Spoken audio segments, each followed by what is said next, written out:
வந்திருக்கும் அனைவரும் ஆண்டவரை இயேசு கிறிஸ்து நாமத்தினை மிக அன்புடன் வாழ்த்தி வரவேற்கிறேன்.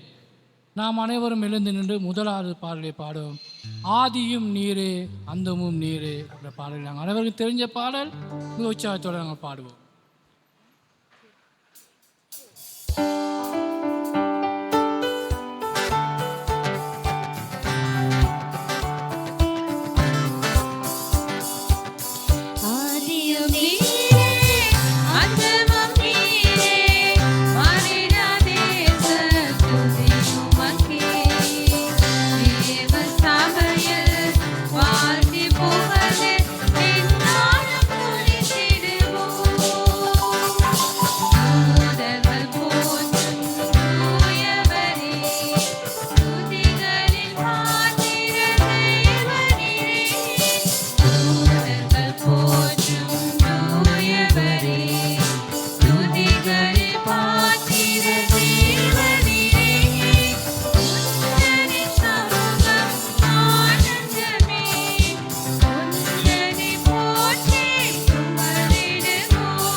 கூட்டத்தை கர்த்தருக்கு ஜெபிப்போம். சகோதரர் மனோ அவர்கள் ஜெபிக்குமாறு கேட்டுக்கொள்கிறேன். அனைவரும் நாங்கள் முழங்காலில் இருப்போம்.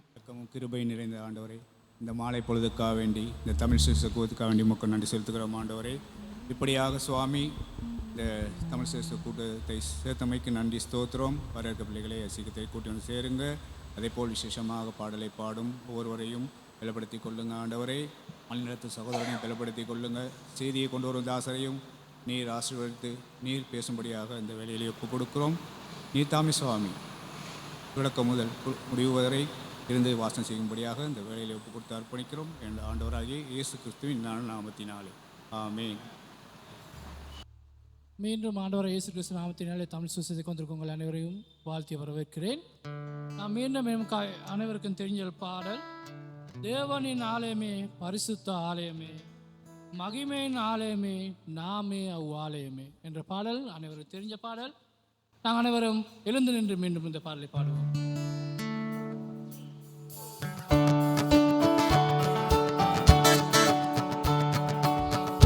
தேவனின் ஆலயமே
நன்றி. அமர்ந்து கொள்ளுங்கள். மிக அருமையாக பாடினீர்கள்.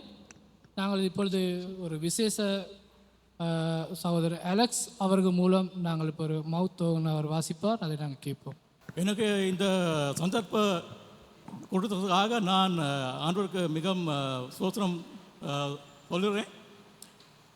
இன்றைக்கு தான் நான் இந்த வாழ்க்கையில் முதலால் தமிழ் பேசுகிறேன். இந்த மனைவி கூட தெரியாது நான் இப்படி தமிழ் பேசுவேன்னு சொல்லி, எனக்கும் தெரியாது நான் இப்படி இப்போ தமிழ் பேசுவேன்னு. இன்றைக்கி தான் நான் முதலாக தமிழ் பேசுகிறேன். நான் நினைக்கிறேன் இப்போ நான் பேசுகிற வார்த்தைகள் உங்களுக்கு புரியுன்னு சொல்லி ஆண்டவருக்கு சோசுறோம். இப்போ நான் இது ஒரு இன்ஸ்ட்ருமெண்ட், இதுக்கு பேர் ஹார்மோனிக்கா, இது டயட்டோனிக் ஹார்மோனிக்கா. இது நான் தனியாக லேர்ன் பண்ணுறேன். இப்போ நான் ஒரு 2 கீதங்கள் இந்த இன்ஸ்ட்ருமெண்ட்டில் நான் வாசிக்க போகிறேன். இது உங்களுக்கு எல்லாம் நல்லா தெரிஞ்சாத பாடுகள் தான். இப்போ நான் இப்போ வாசிக்கக்குள்ள எல்லாரும் அதற்கு தோத்திரம் கொடுங்க. நல்லா அங்கெங்கெல்லாம் யோசிக்க வேணாம். இந்த பாடு உங்களுக்கு தெரிய பாடு தான். அதனால நல்லா யோசித்து ஆண்டவருக்கு சோசனம் கொடுங்க.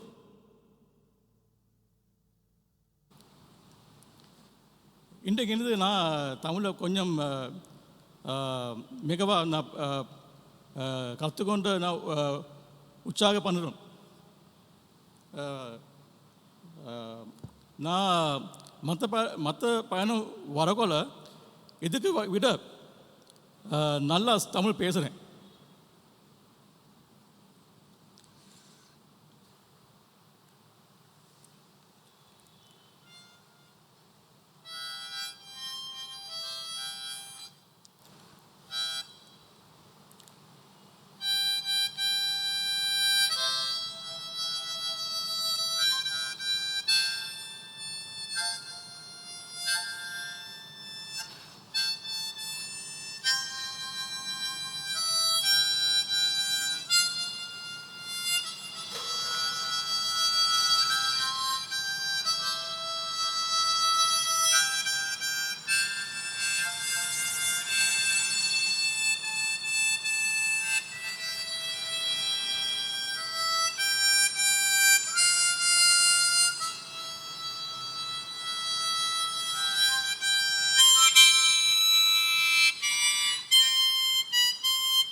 கர்த்தர் நாமத்துக்கு மகிமை உண்டதாக. சகோதரருக்கு ஒரு நல்ல ஒரு தாளந்தை கர்த்தர் கொடுத்திருக்கிறார். எங்கள் மத்தியில் சகோதரனுடைய தினத்தில் ஒரு பாடலை அவர் எங்களுக்கு வாசித்து காட்டினார்.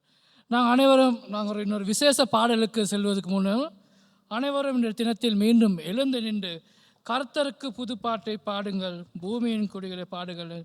அதைத் தொடர்ந்து ராஜாதி ராஜா கர்த்தாதி கர்த்தர் ஏவாஹீரே கிருபை அவர் என்ற பாடலை தொடர்ந்து நாங்கள் அனைவரும் உற்சாகத்தோடு பாடுவோம்.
உட்கார்ந்து கொள்ளுங்கள்.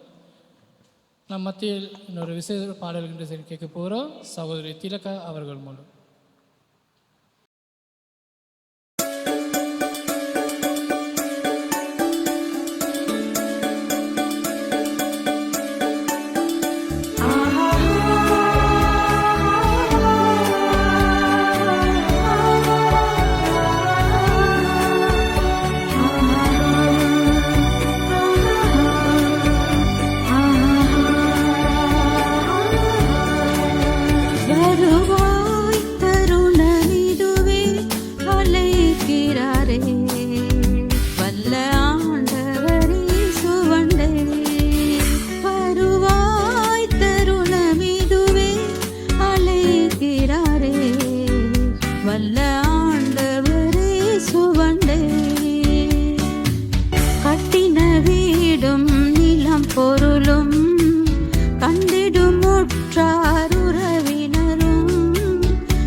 ரட்சிப்படைய வழி இல்லையே, ரட்சகரே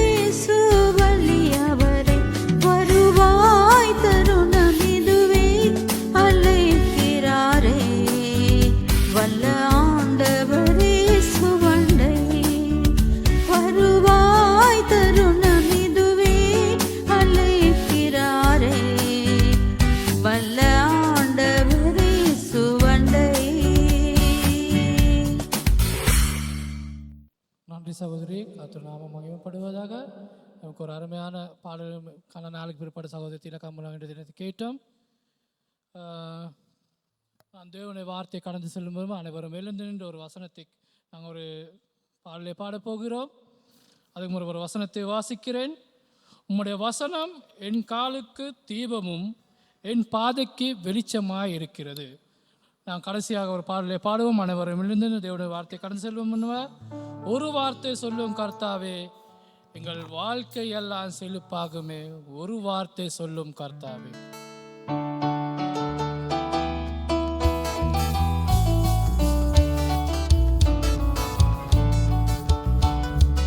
ஒரு வார்த்தை சொல்லும் கர்த்தாவே, எங்கள் வாழ்க்கை எல்லாம் செழிப்பாகுமே. ஒரு வார்த்தை சொல்லும் கர்த்தாவே. அனைவரும் கைகளை தட்டி பாடுவோம். உம் வார்த்தையிலே சுகம், உம் வார்த்தையிலே மதுரம், உம் வார்த்தையிலே சுகம், உம் வார்த்தையிலே மதுரம், உம் வார்த்தையிலே எல்லாம் சந்தோஷம், உம் வார்த்தையிலே எல்லாம் சந்தோஷம். மாறாவின் தண்ணீரெல்லாம் மதுரமாக மாறிடுமே. மாறாவின் தண்ணீரெல்லாம் மதுரமாக மாறிடுமே. கண்ணீர் மறைந்திடும், கண்களை தீர்த்திடும். கண்ணீர் மறைந்திடும், கவலை தீர்த்திடும். ஒரு வார்த்தை சொன்னால் போதுமே. ஒரு வார்த்தை சொன்னால் போதுமே. ஒரு வார்த்தை சொல்லும் கர்த்தாவே, எங்கள் வாழ்க்கை எல்லாம் செழிப்பாகுமே. ஒரு வார்த்தை சொல்லும் கர்த்தாவே, இருளான வாழ்க்கை எல்லாம் ஒளியாக மாறிடுமே. இருளான வாழ்க்கை எல்லாம் ஒளியாக மாறிடுமே.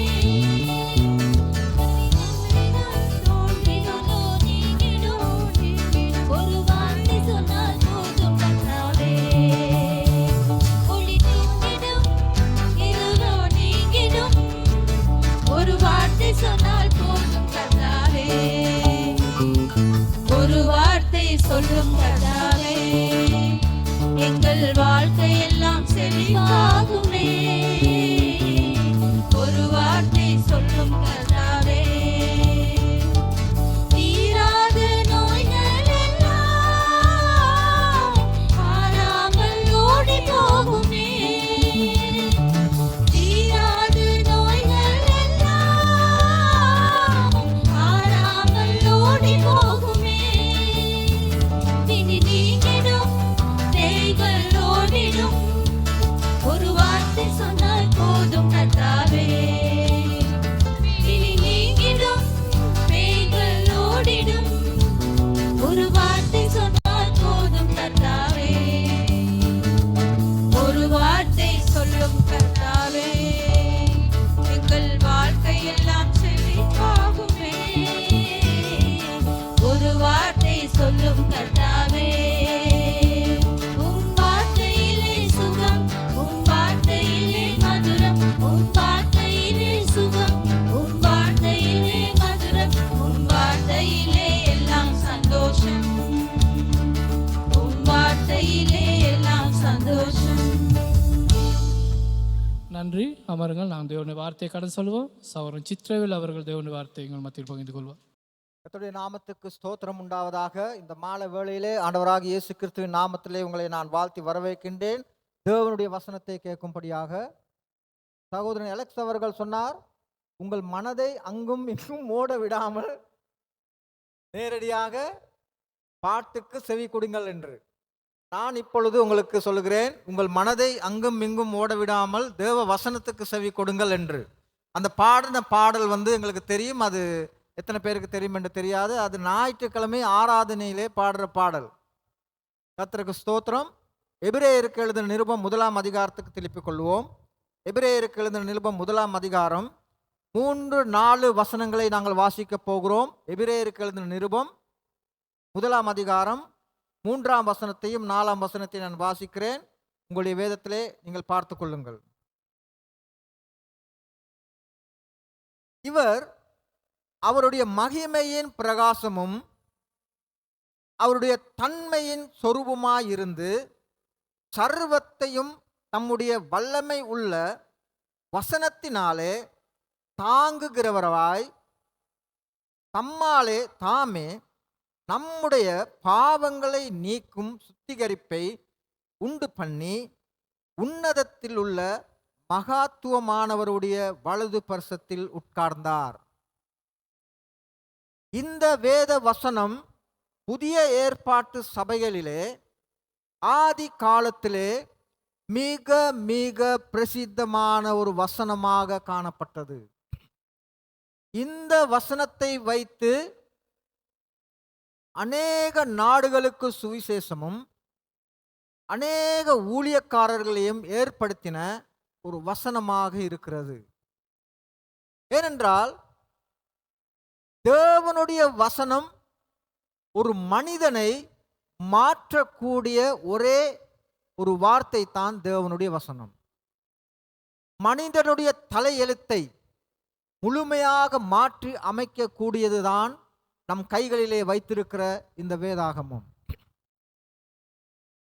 இவர் என்ன சொல்லுகிறார்?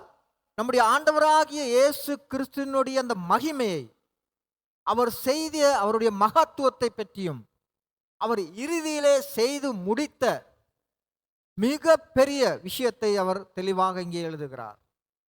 அவர் என்ன சொல்கிறார் பாருங்கள்.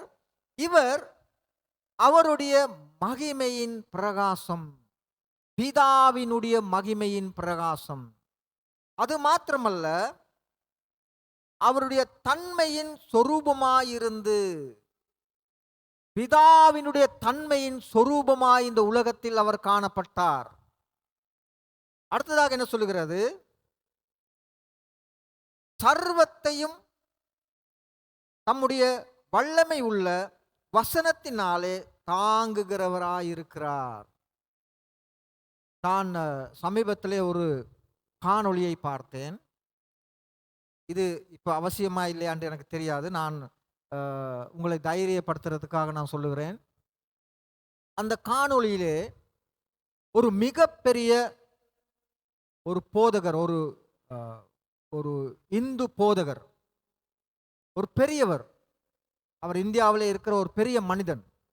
அந்த மனிதனிடத்திலே போய் ஒரு பெண் கேட்கிறாள், ஐயா, நான் எந்த கஷ்டமும் படாமல் நிம்மதியாய் நன்றாக இந்த பூமியிலே நான் வாழ வேண்டும், அதுக்கு நான் என்ன செய்ய வேண்டும் என்று கேட்கிறார்.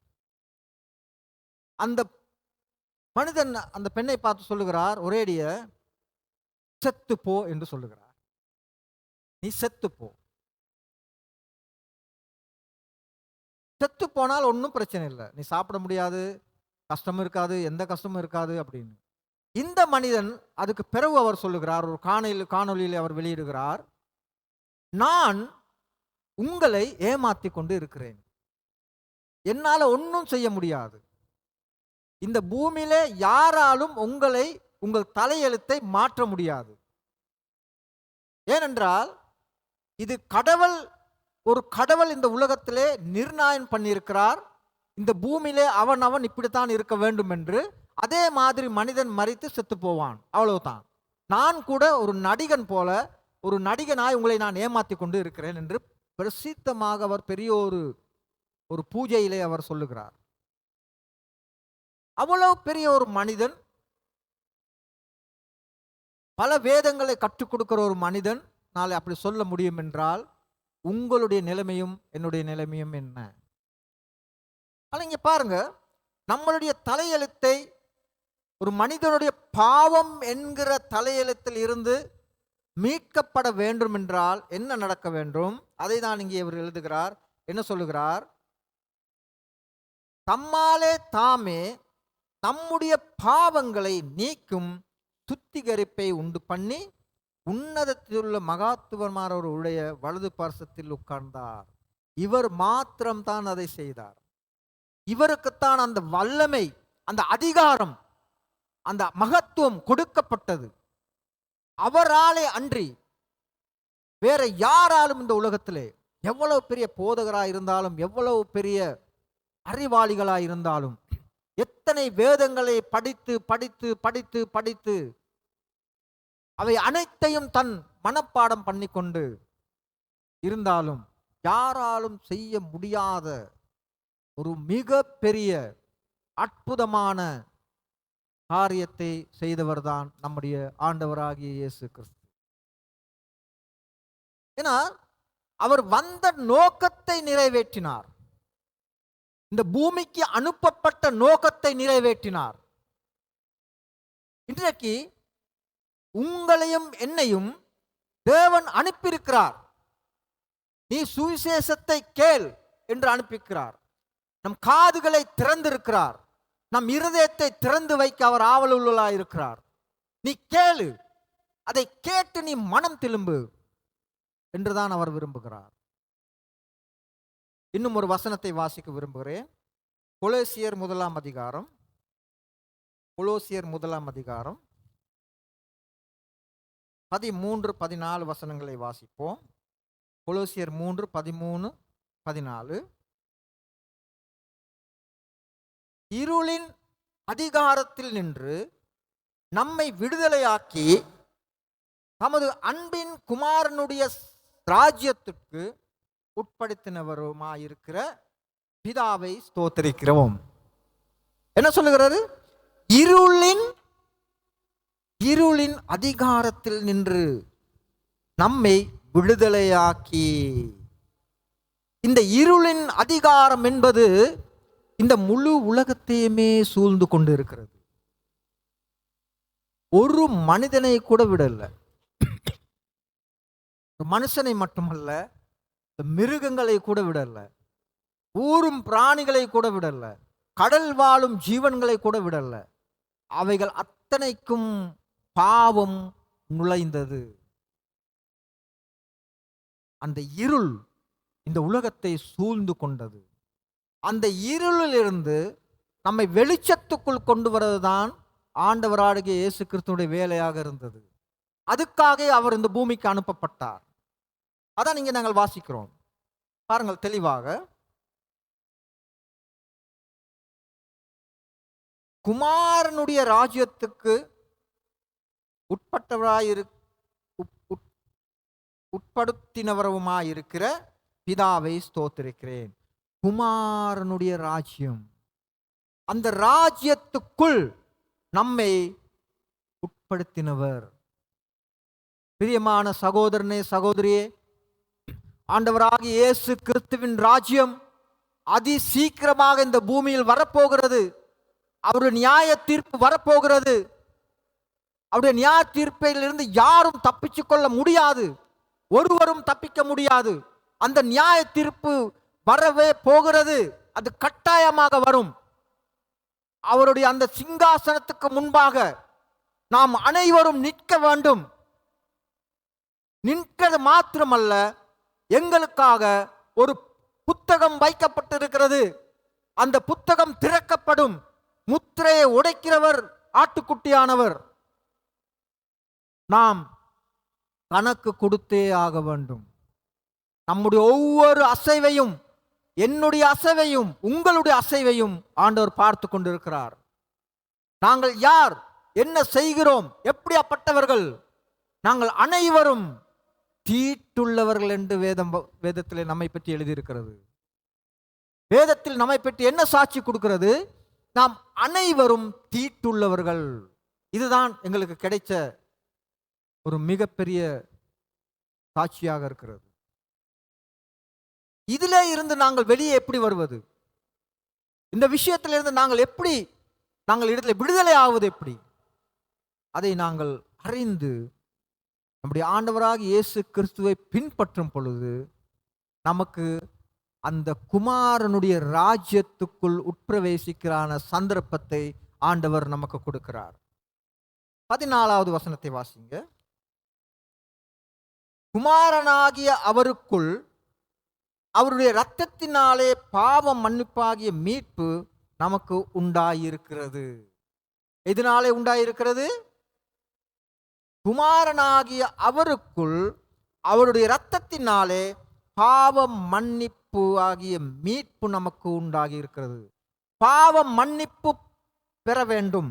பாவ மன்னிப்பு பெற்றால்தான் நாம் அவருடைய ராஜ்யத்துக்குள், குமாரனுடைய ராஜ்யத்துக்குள் உட்பிரவேசிக்க முடியும். நேற்று காலையிலே நான் ஒரு இடத்துக்கு சென்றிருந்தேன். அந்த இடத்திலே கசபசான்னு எல்லாரும் பேசி கொண்டிருந்தார்கள். ஒரு நிருபணம். அந்த நிருபத்திலே ஒவ்வொருவரும் பேசிக்கொண்டு அரசியல் அது இது இப்படி பேசி கொண்டிருக்கிறார்கள். செய்திகளை வாசிக்கிறார்கள், செய்திகளை பற்றி சொல்லுகிறார்கள். நான் அப்படியே நின்று கொண்டிருந்தேன். ஒரு மனிதன் என்கிட்ட கேட்டார், ஐயா பாருங்கள், இந்த நாட்டில் இப்படி நடக்குது, அப்படி நடக்குது, இப்படி நடக்குது அப்படின்னு சொல்லி. நான் அவருக்கு சொன்னேன், எல்லா நாட்டிலையும் இப்படி நடக்குது, நம்ம நாட்டில் மட்டும் இல்லை, எல்லா நாட்டிலையும் நடக்குது. நடக்கிற விஷயம் அப்படிதான். ஆனால் ஒன்றை மட்டும் புரிஞ்சுக்கிறேங்க, நீங்கள் இந்த உலகத்தில் இருக்கிற எந்த மதத்தை நீங்கள் பின்பற்றினாலும் உங்களுக்கு விடுதலை கிடையாது. அவர் என்ன கேட்டார், நீங்க எந்த மதத்தை சார்ந்தவர்கள்? நான் ஒரு மதத்தையும் சார்ந்தவன் அல்ல. நான் இந்த உலகத்தை படைத்த ஆண்டவரை விசுவாசிக்கிறவன். அந்த ஆண்டவர் தான் இந்த உலகத்தின் பாவத்தை நீக்கக்கூடிய, நம் பாவத்தை மன்னிக்கக்கூடிய ஒரு மிகப்பெரிய கடவுளாக இருக்கிறார் என்று நான் சொல்லிட்டு நான் வெளியே வந்து விட்டேன். கதவுகள் திறக்கப்பட வேண்டும். அந்த கதவுகள் திறக்கிற கதவுகளிலே நாங்கள் ஆண்டவராக இயேசு கிறிஸ்து பற்றிய சுவிசேஷத்தை அறிவிக்க வேண்டும். நாம் எல்லாரும் அப்படித்தான் வந்தோம். நமக்கும் ஏதோ ஒரு நாள் நமக்கு சுவிசேஷம் கொடுக்கப்பட்டது. அந்த சுவிசேஷத்தை நாங்கள் ஏற்றுக்கொண்ட பிறகுதான் இந்த இடத்துல நாற்காலியில நாங்கள் உட்கார்ந்து இருக்கிறோம். இந்த கூட்டத்துக்கு நாங்கள் வந்திருக்கிறோம். இதை நாம் என்ன செய்ய வேண்டும்? இந்த உலகத்துக்கு நாங்கள் பிரதிபலிக்க வேண்டும், அதை சொல்ல வேண்டும், அறிவிக்க வேண்டும். அப்பொழுதுதான் இந்த வெறுமையான நாட்காலிகள், இங்கே இருக்க வெறுமையான நாட்காலிகள் நிரப்பப்படும். அதுக்கு நாங்கள் ஆயத்தமாக ஆக வேண்டும் என்றால் எங்களுடைய மனசிலே, உள்ளத்தில், ஆழத்தில் இருந்து இந்த வாஞ்சை நமக்கு வர வேண்டும். இதனால தான் இந்த பாவத்தை குறித்து, பாவத்தில் இருந்து விடுதலையாகி பிறகு ஒரு மனிதனுடைய வாழ்க்கையிலே அவனுக்கு கிடைக்கிற ஆசீர்வாதத்தை பற்றி தாவீது நல்லா புரிஞ்சிருந்தார். தாவீது 32ஆம் சங்கீதத்தை எழுதும் பொழுது அவர் ஆரம்பிக்கும் பொழுதே அவர் ஆரம்பிக்கிறார், எவனுடைய பாவம் மன்னிக்கப்பட்டதோ அவன் பாக்கியவான். பாவ மன்னிப்பை பற்றி நன்கு அறிந்திருந்த உணர்வு உள்ள ஒரு மனிதன் தான் தாவீது.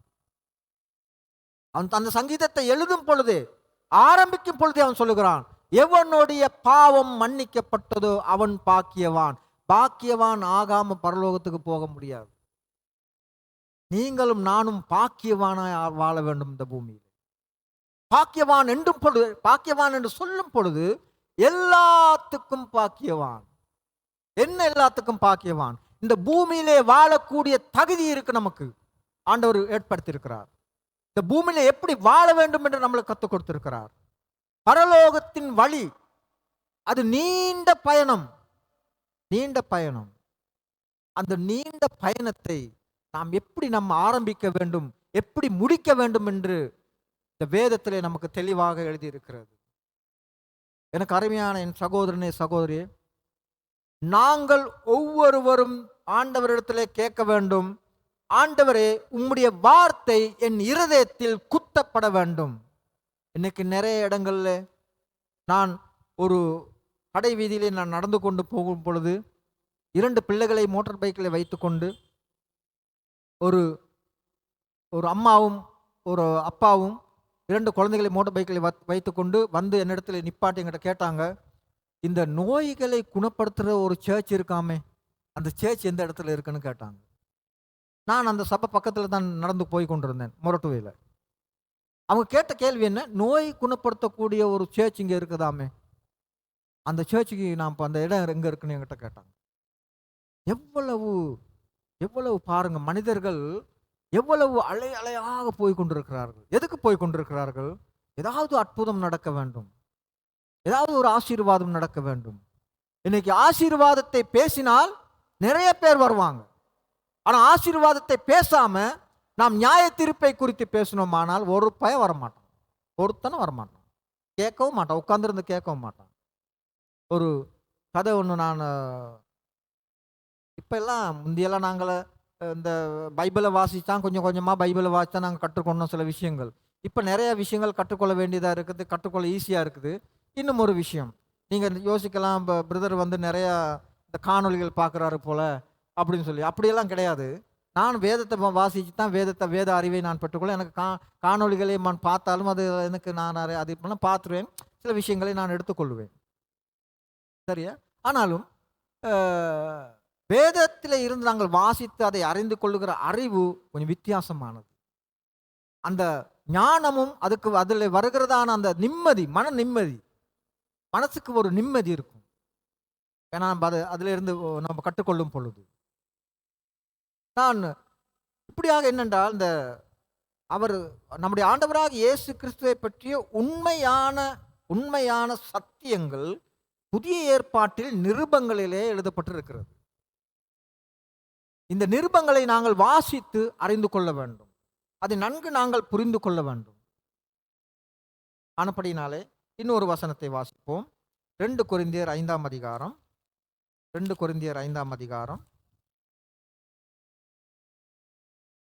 21வது வசனம். 2 கொரிந்தியர் 5:21. நாம் அவருக்குள் தேவனுடைய நீதியாகும் படிக்கு பாவம் அறியாத அவரை நமக்காக பாவமாக்கினார். எதுக்காக பாவமாக்கினார்? நாம் தேவனுடைய நீதியாகும்படிக்கு, நாம் தேவனுடைய நீதி ஆகும்படிக்கு நமக்காக பாவம் அறியாத அவரை பாவமாக்கினார். ஒரு பாவிதான் அந்த சிலுவையிலே அறையப்பட வேண்டும். அப்படின்னா பாருங்க, ஒரு பாவமும் அறியாத அந்த பரிசுத்தமான பரிசுத்தர் பரிசுத்தர் பரிசுத்தர் என்று சொல்லக்கூடிய அந்த மகாதேவன் எல்லா பாவத்தையும் அவர் ஏற்றுக்கொண்டு தான் பாவம் ஆனார். அப்படி என்றால் அவருக்குள் எல்லா பாவமும் அவருக்குள் போயிட்டு, நாம் செஞ்ச எல்லா பாவமும் அவருக்குள் வந்தது. அவர் அதை ஏற்றுக்கொண்டார். எப்படி ஏற்றுக்கொண்டார்? பாவம் அறியாத, பாவம் என்றால் என்னன்னு கூட தெரியாத அவர் அந்த பாவமாகி சிலுவையிலே மரித்தார். இதை மனப்பூர்வமாக ஏற்றுக்கொள்ளுகிறவர்கள் ரட்சிக்கப்படுவார்கள், தேவனுடைய ராஜ்யத்தில் சுதந்திரவாளிகளாவார்கள். ஆனபடினாலே எனக்கு பிரியமான என் சகோதரனே சகோதரியே, இதுதான் நாள், இப்பொழுதுதான் ரட்சிப்பு, இப்பொழுதே நாம் ரட்சிக்கப்பட வேண்டும் என்றால் இந்த வார்த்தைகளை நாங்கள் அசை போட்டு நாங்கள் என்ன செய்யும்? தியானம் செய்து அவரை நாங்கள் ஏற்றுக்கொள்ள வேண்டும். அப்பொழுதுதான் இந்த ரட்சிப்பு என்கிற காரியம் நம் வாழ்க்கையிலே நிறைவேறும். ஆனபடினாலே இன்றைய தினத்தில் நாங்கள் அதை செய்வோம், அவருக்கு நம்மை ஒப்பு கொடுப்போம். நாங்கள் எழுந்திருந்து எங்கள் கண்களை மூடி நாங்கள் ஜெபம் செய்வோம்.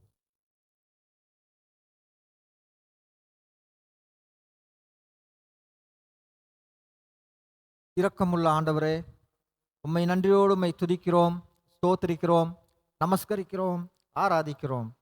ஆண்டவரே, நாங்கள் உம்முடைய வார்த்தையை நாங்கள் வாசித்தோம், இதை நாங்கள் மனப்பூர்வமாக ஏற்றுக்கொண்டு கர்த்தராகிய இயேசு கிறிஸ்து மாத்திரமே எங்களுக்காக இருக்கிறார், எங்கள் தலையெழுத்தை மாற்றக்கூடிய, எங்கள் பாவத்தை நிவிர்த்தி செய்யக்கூடிய கிருபாதார பலியானார் அவர்தான் கிருபை, அவர்தான் மேன்மை, அவர்தான் அன்பு. வந்தவர்களுக்காக ஸ்தோத்திரம், வார்த்தை கேட்டவர்களுக்காக ஸ்தோத்திரம். தங்கள் பிள்ளைகள் தங்கள் வீடுகளுக்கு போகும் பொழுது கூட இருந்து அவர்களை வழிநடத்துங்க. இன்னும் ஒரு நாளிலே நாங்கள் கூடும் பொழுது எங்களோடு இருந்து எங்களை பாதுகாத்து எங்களை வழிநடத்த வேண்டும் என்று அதி சீக்கிரமாக எங்கள் மத்தியில் வர இருக்கிற ஆண்டவரும் இரட்சகருமாகிய இயேசு கிறிஸ்துவின் நாமத்தில் ஜெபிக்கிறோம் பிதாவே, ஆமென். நன்றி. தமிழ் சுசேஷ கூட்டத்திற்கு வந்து அனைவரும் ஆண்டவர் இயேசு கிறிஸ்துவினால் உங்களுக்கு நன்றி செலுத்துகிறேன். 19ஆம் தேதி செவ்வாய்க்கிழமை மீண்டும் தமிழ் சுசேஷ கூட்டம் நடைபெறும் இந்த இடத்தில் நீங்கள் 19ஆம் தேதி செவ்வாய்க்கிழமை வர நேரத்தில் உங்கள் உற்றார் உறவினர்கள் நண்பர்கள் யாவரும் கூட்டிக் அன்புடன் கேட்டுக்கொள்கிறேன்.